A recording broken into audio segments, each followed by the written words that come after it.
Տարեկան 2000-ից 3000 ցենցում, որոնց մոտ 25-30-ը նոր գզգացվի մարդկանց։ 3 ժամը 20:34-ին Նինոց Մինտա քաղաքից մոտ 10 կիլոմետր, իսկ Գորելովկա գյուղից շուրջ 4 կիլոմետր հեռավորության վրա գրանցվել է 3.2 մագնիտուդ ուժգնությամբ երկրաշարժ։ Մասնագետների գնահատմամբ նման ուժգնության երկրաշարժը սովորաբար լուրջ վտանգ չեն ներկայացնում բնակչության կամ ենթակառուցվածքների համար։ Հարկ է նշել, որ Ջավախքի լեռնաշխարհը գտնվում է սեյսմիկ ակտիվ մինչև 8 բալանոց երկրաշարժային կոդում, ուստի թույլ երկրաշարժերի գրանցումն այս տարածաշրջանում բացառիկ երևույթ չէ։ 3:20-34 րոպեին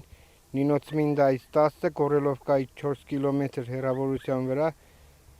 երկրաշարժ է տեղի ունեցել 3.2 մագնիտուդով, օջախի 10 կիլոմետր խորությունով։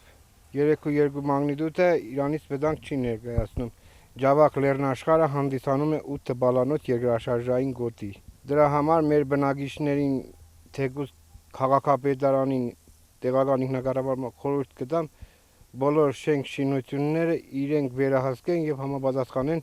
սեյսմիկ պահանջներին համապատասխան։ Շենք շինությունները կառուցեն միայն սեյսմիկ պահանջներին համապատասխան։ Բջջային կապով, մակտի բջջային կապով տվյալները փոխանցվի սեյսմիկ մոնիտորինգ կենտրոն։